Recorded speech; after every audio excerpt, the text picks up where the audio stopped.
Let us open our Bible on Psalms 106, verse 3. Praise the Lord. Blessed are they that keep judgment, and he that doeth righteousness at all times. Okay. So, saan pinatunayan ng Diyos ang blessedness sa mga nag-keep ng kanyang judgment? Pinatunayan ito ng Diyos sa langit, pinatunayan ito ng Diyos dito sa lupa. Kaya nga sinabi dyan sa book of Revelation chapter 12, Blessed are ye and happy are ye that are rejoicing in heaven, ye angels of God. Bakit? Nung nagkaroon ng pagsubok doon sa langit, nagkaroon ng revolt o rebellion led by Lucifer, nagkaroon ng shaking sa langit. Pero yung nagpatuloy, nag-keep ng righteousness, judgment at all times, sila yung naging blessed. Kaya sabi ng Diyos, rejoice ye, inhabitants of heaven. Pero tumingin naman siya dito sa lupa, woe unto you, the inhabitants of the earth, because the devil is come upon you with a great wrath. So, bakit woe? Dahil dala ito ni Lucifer, who didn't keep righteousness, who didn't keep the judgment of God. Ihahatid niya ito sa mga tao. So, ang mangyayari ngayon sa sanglibutang ito, there will be cursed and there will be blessed among all people. Kaya nga kung basahin natin sa Judgment Day, magkakaroon ng hatian. Left to the right, the sheep and the goats. Nandyan. So ano yung mapapuntahan sa goats? Cursed. Anong mapupuntahan doon sa sheep? Blessedness. So, kailan mangyayari sa atin yung blessedness? If we keep judgment. Saan makikita ang judgment ng Diyos? What is judgment? Judgment that is a execution of justice. Ano yung justice? Parang the word just. That is karapat-dapat. Pag sinabing just, karapat-dapat. So anong karapat-dapat na judgment ng Diyos sa mga rebellious angels? Kapahamakan, curse. Anong karapat-dapat na binigay ng Diyos sa kanyang judgment sa panahon ni Noah? Sino yung mga nalunod? Sino yung mga napahamak sa panahon na yon? What is just for them? Anong judgment ng Diyos? What is just due to them? Because they refused to believe the preaching of Noah, the preacher of righteousness. Anong karapat-dapat sa kanila? Kapahamakan. Cursed. Ano namang karapat-dapat doon sa mga angels who remain in righteousness, in loyalty, in faithfulness to their Creator? They remain in their state with all the blessedness together with God in His kingdom. Yun ang judgment ng Diyos. So, if we keep, pag sinabing if we keep, we observe God's judgment. Alam na natin ano ang kahatulan ng Diyos sa mga hindi gumagawa ng righteousness at all times. Ang gusto ng ating Panginoon Diyos, do righteousness at all times. Safety ka dyan. Secured ka dyan. Basahin natin ang matatawag nating description ng keeping of the judgment of God. Basa, Psalms 1, 1 hanggang 3. Praise the Lord. Blessed is the man that walketh not in the counsel of the ungodly, nor standeth in the way of sinners, nor sitteth in the seat of the scornful, but his delight is in the law of the Lord, and in his law doth he meditate day and night. And he shall be like a tree planted by the rivers of water, that bringeth forth his fruit in his season. His leaf also shall not wither, and whatsoever he doeth shall prosper. Yes. Dito natin makikita ang mga characteristics ng mga ungodly na hinatulan ng Diyos sa kanilang kapahamakan. Like in Noah's days, like in Sodom, in Gomorrah, until now. Nandito ngayon ang kapahamakan na nangyayari sa buhay ng mga tao. Kita natin, di ba nag-pray tayo na isi-shake niya ang mundo? Di ba hindi na nahihinto ang storm, hindi na nahihinto ang flood, hindi na nahihinto ang earthquake, hindi na nahihinto ang gera, hindi na nahihinto ang El Nino, hindi na nahihinto kung ano-ano pang mga catastrophes to shake the world, that they may remember God and repent and turn away from their wicked ways. But what people are doing? They did repent, they did turn away from their wicked ways. Yan ang malaking tanong. Kaya ito yung merong application na nag-keep ng judgment ng Diyos. Blessed is the man that walk not in the counsel of the ungodly. Ang mga ungodly na ito, they have their own reasoning. They have their own point of view. But it is a wrong way. It is perverted. Mali. Huwag kang makinig dyan sa mga counsel nila. Alam mo, minsan may mga advertisement na just drink moderately. Ano yan eh? Advertisement niya ng tanduay. Advertisement niya ng beer. Advertisement niya ng mga alak. That is a great lie. Sinungaling yan. It is being examined and tested na yung alak na yan, kahit kunti ang inumin mo, vulnerable ka talaga dyan sa sakit. Vulnerable ka talaga sa pagsira sa organs mo. Subukin mo yung sindihan, magliyab yan. So meron siyang content na alcohol that will destroy your organs. Kaya ang daming kasunungalingan ngayon nangyayari sa mundong ito. Just for gain. Just for gain. So that is the counsel of the ungodly. Hindi mo alam anong root ng kanilang counsel na yun. Inuminom ka lang ng moderately, uminom ka lang ng konti. That's a great lie. Kaya do not follow them. Nor standeth in the way of sinners. Ang mga sinners, meron ding stand.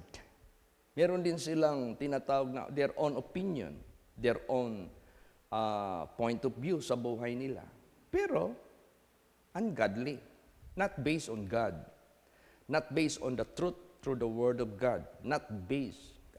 Pwede ako maging ungodly kung meron akong stand not based on the Holy Scripture. That could be ungodliness. So, pag ikaw ay nag-keep ng judgment ng Diyos, you do not walk the counsel of the ungodly, nor standing in the way of sinners. Huwag kang tatayo kasama nila sa kanilang mga pamamaraan. Nor seated in the seat of the scornful. Alam mo, scornful, yung nagsasalita ng mga harsh words against God. They scorn Him. Di ba nangyari yan kay Lord Jesus? He was scorned. Lahat ng mga pananalita na makiri, hurtful words, lahat ng mga sarcastic na mga approach sa Kanya. Maraming gumagawa pa yan ngayon ng mga tao, mag-uusap-usap habang naglalasing, mag-usap-usap habang nagtitipon. Mapalad ka if you do not join them. Mapalad ka if you avoid them. Kaya alam mo na anong maririnig mo doon. Mahawaan ka lang. Kaya sabi diyan, be careful of evil communication. Evil communication corrupt good manners. So ang nagkikip ng judgment, nag-iiwas sa mga lakad ng mga counsel ng mga ungodly. Nag-iiwas sa mga sinners sa kanilang pamamaraan at hindi umahalo sa buhay nila doon sa mga scornful. Pero anong kanyang gawa? But his delight is in the law of the Lord. He is God-centered. He is God's follower. Nandun yung delight niya. And in His law, God's law, that he meditate day and night. He has the focus of his motive. Ano ang focus niya? Sa Diyos. So paano niya ginagawa na ma-focus siya sa Diyos? Hindi siya mahiwalay, hindi siya ma-derail kung sa train pa sa Diyos. Nagmi-meditate siya day and night sa salita ng Diyos, sa batas ng Diyos. You see? Ang daming religion ngayon na maririnig mo, hindi na kailangan yung batas. Hindi na kailangan yung gawa. Hindi na tayo magsikap. It is finished na. It is grace, not of works. Ano ka? Ang liwanag dyan. If you keep judgment, you have to focus to the law of God. You have to meditate it day and night for checking. Check mo yung sarili mo. Baka nalihis ka na. Or you are strengthen yourself para kung merong future. Alam mo, nung na-assign ako sa Manila, I was new in the field of mission. Kasi noon, panahon ni Pastor Samuel Gabre, I thought I am just a advance party to open the crusade. Not knowingly, hindi na ako dinala ni Pastor pabalik sa Davao. Iniwan niya na ako doon. Hanggang officialize na akong na-assign doon. So, dahil bago pa ako, kung sa ano pa, nagkapa-kapa ako, anong gagawin ko? So, I keep on reading the Holy Scripture. Doon ko na-notice, every time na merong plano ang mga membro ko na magtanong sa akin ng mga queries, according sa Bible, ang ginagawa ni Lord Jesus Christ, pinapababasa niya muna sa akin ahead. Kaya before they ask me question, nadaanan ko na yan, na-meditate ko na yan, nasa ulo ko na yan, bago sila nag-ask ng question, pag-ask sila sa akin ng question, I can pinpoint to them what verse is that, what chapter, what book in the Bible. Kasi nanguna na si Lord Jesus. Hindi ako nahirapan.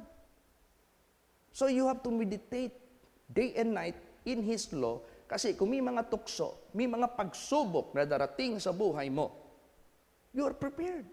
Amen? Praise the Lord. Sabi ng aking asawa habang nagdadrive ako, Dad, naalala ko, yung laging preaching mo, bago nangyari itong nangyari kay RJ at saka kay Charity. Di ba nag-preach ka lagi na if you cannot hate your son, daughter, in-laws, even your own self, for His name's sake, you are not worthy. Nangyari pala sa atin yan. Mabuti na lang may guidance si Jesus sa atin. Di ba? So at least nangunguna lagi si Jesus Christ sa atin. So we have to meditate day and night in His law for our preparedness sa darating na pangyayari. Ganon ang Diyos. Napakaano niya. Napaka-ingat niya sa ating buhay.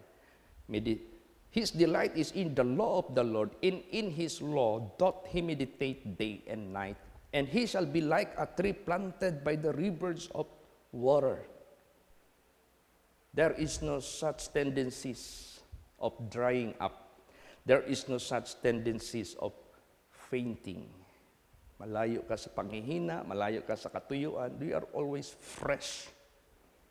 That bringeth forth his fruit in his season. Pag sinabing season, expected. Kunyari, ano bang buwan sa Davao City season ng durian? Anong buwan tayo ngayon? July. Magkano ang durian ngayon? Yung bininta sa atin ni Sister Liliper. 30 pesos ang kilo ng puyat. Imagine, season kasi ngayon. Magdaan ka dyan sa karsada. Tingnan mo yung mga files ng durian sa mga stores ngayon. May nakita ako dyan na parang isang mini dam na nakaimbak doon. Puro durian. Pag sinabing season, expected. So, pag ang meditation natin, Word of God, tapos, day and night tayo nagme-meditate, expected, nabubunga ka. Expected ba na magbunga ka ng righteousness, magbunga ka ng holiness? So, you're bearing. Expected. Maraming nakatingin na angels sa iyo. Kaya, bubunga ka talaga, hindi ka bubunga. Season nga eh. Ano pa? His leaf also shall not wither. Minsan, ang mga agriculturist, minsan nagpunta kami dyan sa plantation sa Malaysia, yung plantation ng palm oil o palm tree.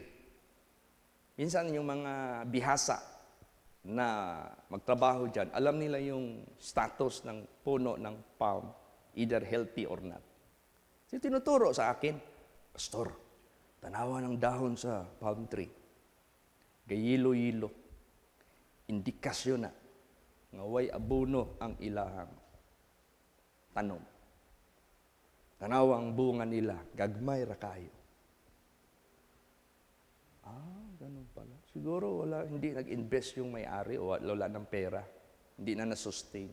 Daan na naman kami ng ibang plantation. Pastor, tanawa ng ilahang bunga, ilahang dahon sa ilang palm tree. Green kayo og dahon. Nga makita ni mong dahon, baga. Tanawa po ng bunga. Perting dagko kay ang bunch.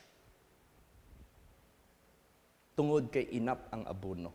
So dire indicate dire whether you are healthy tree or not. Makita yan sa dahon. His leaf also shall not wither. So pag nag-meditate tayo sa Word of God day and night, merong indikasyon na you are spiritual healthy. Yung dahon mo, magpakailan pa man, hindi yan natutuyo. Healthy ka spiritually. You are bearing fruit so much. And whatsoever he doeth shall prosper. There is anointing from God. There is guidance from God. There is covenant of God na magpa-prosper ka. Yung sinabi dyan sa Joshua 1:8 and 9. Let this book not depart out of your mouth, that ye may observe that are written therein. So that wherever you go and whatsoever you do, you may prosper. Ito na. Hindi ka maging palpak sa buhay mo. Napaka-importante talaga yung guidance ng Diyos. At yung sinabi dyan na at all times, hindi yung pagganagana. Kaya nga, yung momentum ng ating pagsunod sa Diyos, huwag mong putulin. Do not cut it. Yung mahinto yung first love mo kay Jesus, hinihinto mo yung momentum sa pag-obey mo. Kaya nga, mayroong rebuke dyan. Because thou hast left thy first love, I will come quickly unto you and take the candlestick. Repent therefore and be zealous. Huwag mong tanggalin yung momentum ng obedience mo sa Diyos. Basahin natin. James 1:25. Praise the Lord. But whoso looketh into the perfect law of liberty and continueth therein, he being not a forgetful hearer, but a doer of the work, this man shall be blessed in his deed. Yes. Patuloy kang tumitingin sa perfect law of liberty. Ano yung perfect law of liberty? All Scripture. Sabi ni Jesus Christ, if ye continue in my word, then ye are my disciples. Indeed, ye shall know the truth, and the truth shall make you free. So this is considerable as perfect law of liberty. Liberty means freedom. Freedom from sin. Freedom from lies of Satan. Freedom from deception. At continue it therein non-stop. No cutting off of the momentum of keeping the perfect law of liberty. Walang putol, continue it therein. So anong mangyayari? What is the result? He being not forgetful hearer. Bakit hindi siya forgetful hearer? He never stopped meditation. Meditating the word of God. He never stopped keeping the law of liberty. Patuloy siya nakatutok, look at, nakatutok siya, focus siya. Hindi siya forgetful hearer, but a doer. He is a doer. Nasanayan na niya. Ang daily routine ng buhay niya, nasanayan na niya as a doer of the perfect law of liberty. Doer of the work. This man shall be blessed in his deed. Be blessed. Yung gawa mo, nandyan yung blessedness mangyari sa buhay mo. O yan. Kaya ganun ka-importante sa paglilingkod natin kay Lord Jesus Christ. Alam mo, kung basahin natin yung Book of Revelation, what is the description of those who can enter the kingdom of God na kasama niya noong nandito pa sila sa lupa? Basahin natin kung gusto nating makarating doon. Revelation 7:15. Praise the Lord. Therefore, are they before the throne of God, and serve him day and night in his temple, and he that sitteth on the throne shall dwell among them. Yes. Therefore, they before the throne of God serve him day and night in his temple. Wala namang night sa langit. So this is referring to the earth. Sila yung makapasok sa langit. Nung nandito pa sila sa sanglibutang ito, they serve God, they serve him day and night in his temple. Doon sa langit, wala ng temple. Dito yan, sa lupa. And he that sitteth on the throne shall dwell among them. O, di ba? Magdidwell siya. Kasama nila sa mga worshiper, true worshiper. Praise the Lord. So, paano natin pagtibayin yung ating pag-keep ng judgment at all times? Alam mo, may verse dito sa Bible, hindi ko makalimutan. Nung na-assign na ako, hindi yan mawala sa prayer ko. Yung Luke 1:75. Hindi ko lang na-jot down. Sinabi doon, in holiness and in righteousness all the days of my life, I shall live before you. Lagi yan. Lagi yung prayer ko. Lagi yung hinihingi ko kay Jesus. Jesus, without you, I can do nothing. Gawin mo nga na mangyari sa buhay ko na in holiness and in righteousness. Mamumuhay na ako sa iyo all the days of my life. Praise the Lord. Basahin nga yan, Sister Susan. Sige, kaya hindi man na-open eh, Pastor Joy. In holiness and righteousness before Him all the days of our life. Yan. Yun ang dapat nating memorizing, lagi nating i-remember, lagi nating i-pray kay Lord Jesus Christ para yung blessedness, hindi na yan mawala sa buhay mo. Ano man tukso, ano man pagsubok sa buhay mo, din nakatatak na yan sa isip, sa puso mo. Wala na. Kumbaga pa, committed ka na sa Diyos. Kaya nga minsan mag-preach ako sa preaching, mag-preach ako sa wedding. Sabi ko, bakit maraming marriages sa mundo are broken? Because they lack sincerity and commitment to their spouse. Ganon din sa atin sa Panginoong Diyos. Bakit maraming backsliders ng mga Christians? Bakit maraming naghihinto sa paglilingkod sa Diyos, na-offend? Bakit maraming mga nadi-discourage? Lack of commitment sa Diyos. Kailangan meron tayong commitment. Yung Luke 1:75, commitment yan. Praise the Lord. In holiness and in righteousness, I shall live before you all the days of my life. Anong sinabi dito? Basahin natin. Commitment. Psalms 119 verse 106. Praise the Lord. I have sworn, and I will perform it, that I will keep thy righteous judgments. Yan. Manumpa ka. Mag-promise ka. Pero gawin mo. Alam mo yung mga bata ngayon, pag mag-alis ang parents, tapos mag-iyak yung mga bata, magligid-ligid sa flooring, o kaya ang iba magsigaw-sigaw, mag-wild. To ease them, ang mga parents, ang ginagawa, nangangako sila. Anak, huwag ka nang sumama ngayon. This is not the right time for you. Yung lakad namin, hindi ito party sa mga children. Nor private lang natin. Meron kaming ka-meeting. Hindi pwede magdala ng bata doon. Iyak pa rin, hindi makaintindi. Na, Promise. Magdala kami ng ice cream pagbalik namin. Maghinto yung bata. Pero mark it, pagdating mo, hingiin yung promise mo. Kaya huwag kang mag-promise na hindi mo tuparin sa bata. Sisingilin ka niyan. At saka hindi maganda yung upbringing na you promise and you fail it. Maano nila yan, ma-adapt nila yan sa buhay, magisinungaling din yung mga anak natin. So, ganun din sa Diyos. If you swear, fulfill it. Amen? Praise the Lord. Wag na lang ako mag-swear. Hindi naman pwede yun. Wala kang commitment sa Diyos. Alam mo yung lalaki o babae, pag kakasalin dito, tapos hindi i-establish yung commitment, delikado yan. Wala pa silang feeling sa isa't isa na may pag-ibig. Pero mag-commit yung isa't isa, maganda yan. Kasi damang-dama nila yung pag-ibig sa isa't isa. So, sa buhay natin, meron tayong promise sa Diyos. I have sworn. Past tense yan. Anong pinanumpa mo?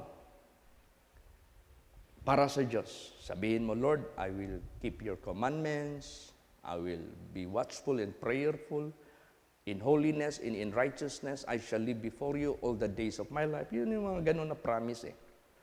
I will perform it. Gawin mo talaga. Praise the Lord. That is your sincerity. That is your faithfulness to your promise to God.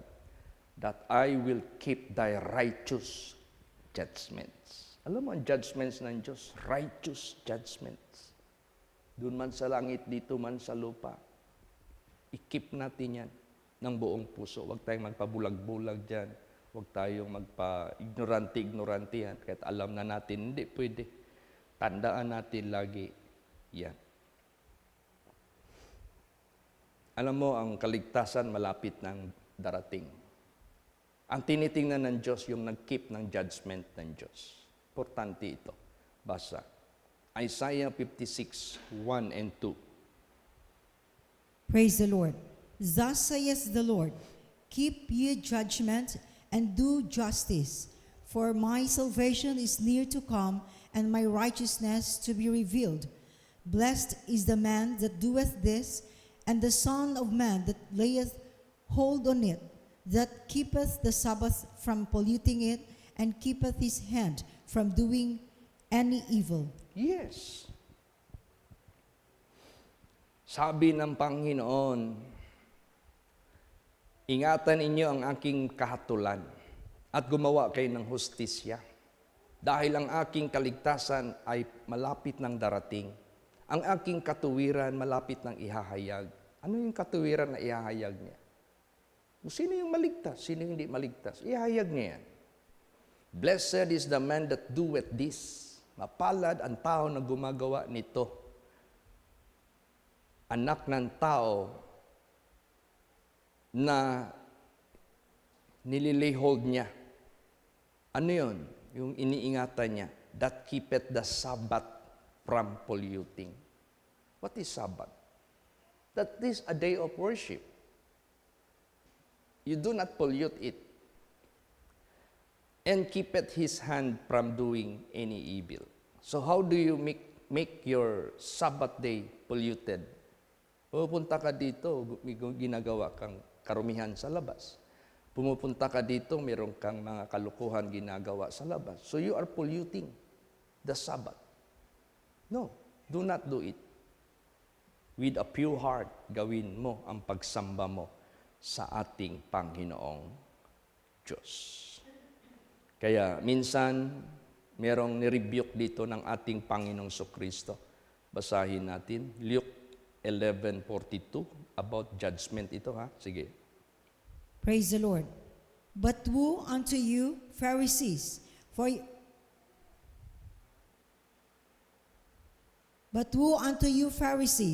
for ye tithe mint and rue and all manner of herbs, and pass over judgment and the love of God. This ought ye to have done, and not to leave the other undone. Yes. Hindi nyo ba alam, napansin ninyo sa FB, dumadami ang mga churches ngayon never practicing tithings. Doon lang daw yan sa mga pari. Doon lang daw yan sa mga Levites. Doon lang daw yan sa mga Israelites. Hindi naman daw tayo Israelites. Pero pag makaklaim ng promise ng Diyos sa Israel, sinasama nila yung buhay nila. We are no longer foreigner nor stranger among the Israel. We are yung kasama na tayo sa inheritance sa Israel. Oh, pag blessing, gusto mong mag-attach sa Israel. Pag commandments na to be observed, i-detach mo yung sarili mo. Paano natin yan? Saan ang logic niyan? Kung sa kasal pa yan, mabuti ka lang sa kasayahan. Pagdating ng kalungkutan, iiwanan mo na. Di ba ganon ang logic diyan? Dito, nirebuke sila ni Lord Jesus.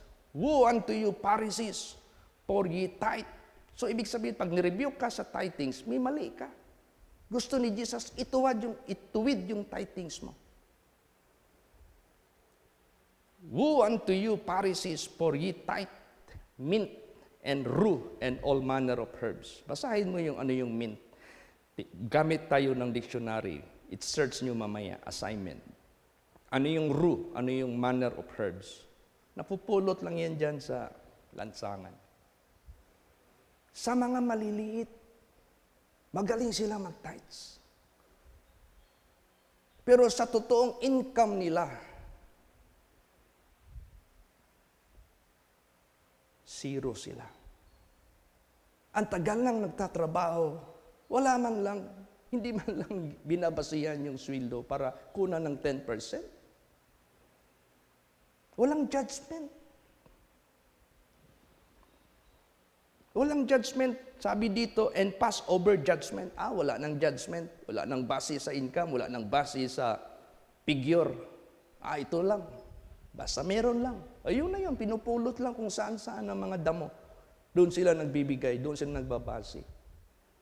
Walang judgment.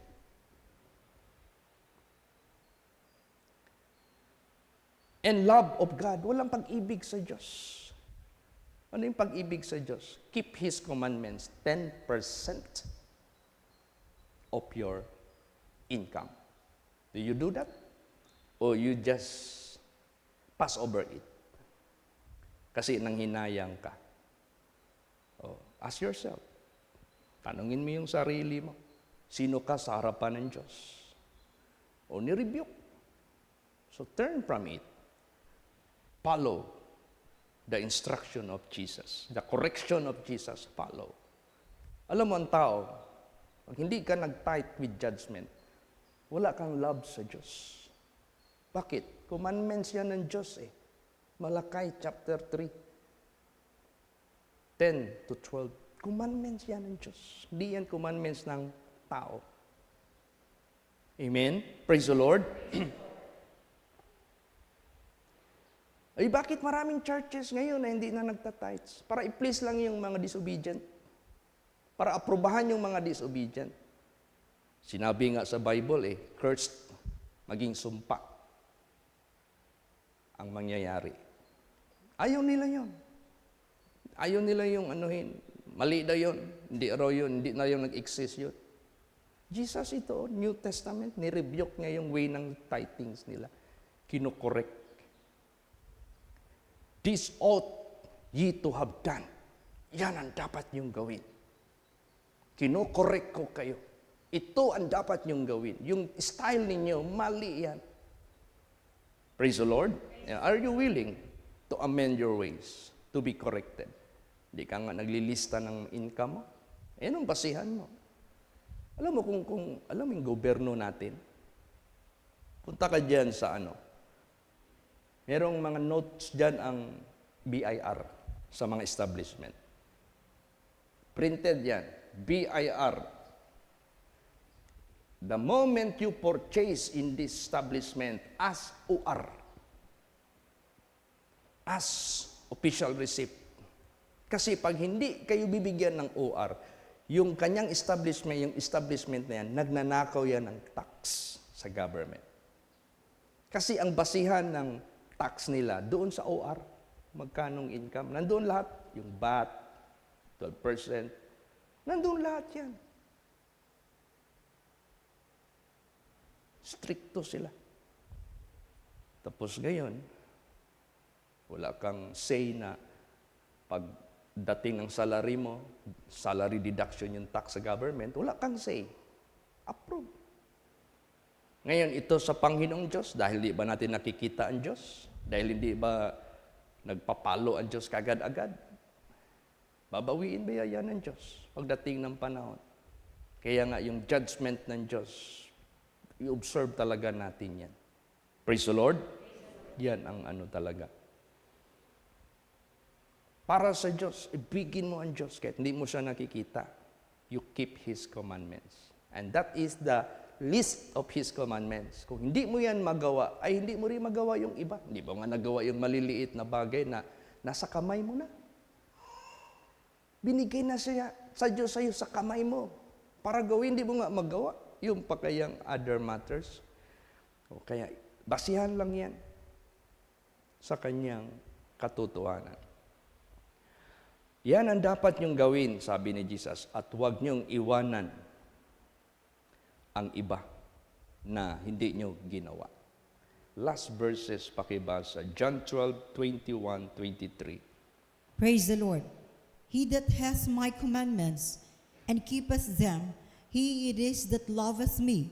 And he that loveth me shall be loved of my Father, and I will love him, and will manifest myself to him. Judas saith unto him, not Iscariot, Lord, how is it that thou wilt manifest thyself unto us, and not unto the world?